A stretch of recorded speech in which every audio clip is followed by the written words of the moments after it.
Hi there, Farmer Fern here taking a lay down next to this wonderful Zucchino rampicante, coming to you with a quick and easy video on how you can build soil organic matter year after year in your garden. You know, the nutrition and the health of your soil is absolutely directly tied to the nutrition and the health of your produce.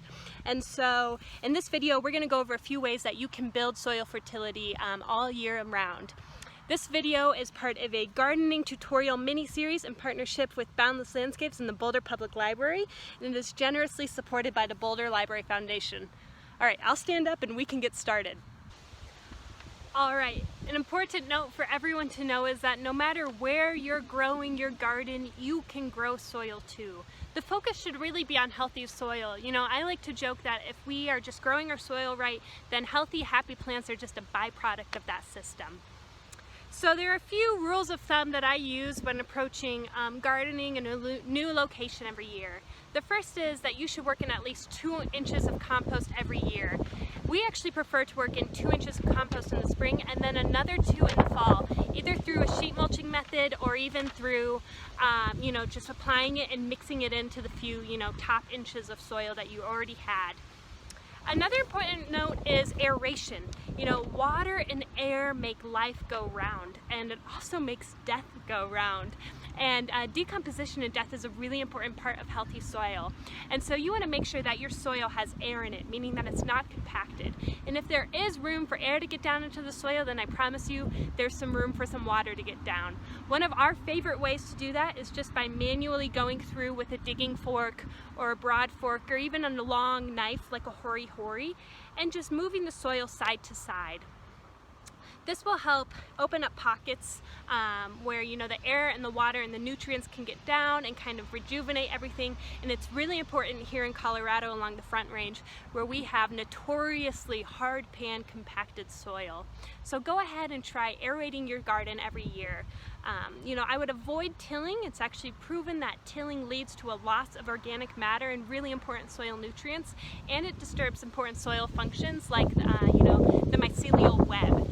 And so just getting in there and moving the soil side to side every year is the best way to go ahead and loosen it up. Now, one of my favorite, you know, gardening or agricultural organizations, the Practical Farmers of Iowa, have this wonderful slogan, "Don't farm naked, cover crop." And that may have left you with your jaw kind of on the floor, and I will explain. So first of all, let's talk about what a cover crop is. A cover crop is exactly that. It's a crop that covers your soil. It's essentially a living mulch that floats above the soil and keeps everything really happy, and then can be incorporated back into the soil. And cover crops can have a few different, you know, intentions behind them. One would be if a farmer or a gardener was leaving their garden fallow for a year. Say you're going on a big vacation, you're not going to have time to plant a garden, but you want something to be growing. Well, a cover crop is a great option. Another benefit of cover crops is that it adds organic matter to the soil. And so if you're growing something like rye, which puts up a ton of organic matter, meaning it just has a lot of plant to it, that can get mixed back into the soil. And, you know, the number one goal for a lot of gardeners is just to increase their soil organic matter.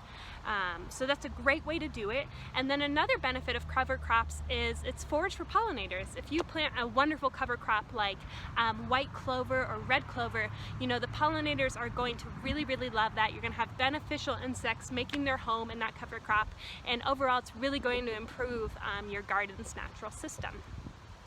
So you don't want bare soil in your garden. So a mulch of some sort, be it a living cover crop like clover, or in the winter times rye, or even mulch like shredded black and white newspaper, straw, wood chips, big leaves from plants like comfrey, or even shredded brown tree leaves all make wonderful, wonderful mulch that helps keep your garden, you know, nice and covered up so that it's not naked and losing its nutrients to the air.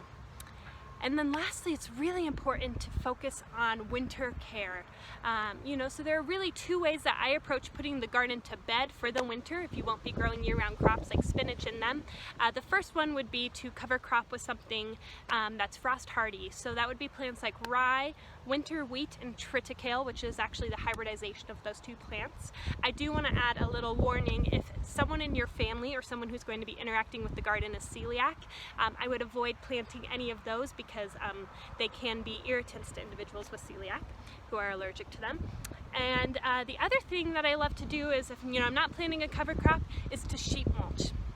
Sheet mulching is a process of stacking carbons and nitrogens so that they decompose in place. And it is the fastest way that we as humans can really build topsoil. And sorry, the wind is sure picking up here. And so there are wonderful recipes online for how you can build this sheet mulch. It almost looks like a lasagna or a sheet cake if you were to cut into it. So yes, there are recipes for it. My favorite one is the bomb-proof sheet mulch from Toby Hemingway. We actually use it in our microfarms when we put them to bed for the winter, and it's a fabulous way to increase the soil organic matter and also build topsoil in your garden for next season.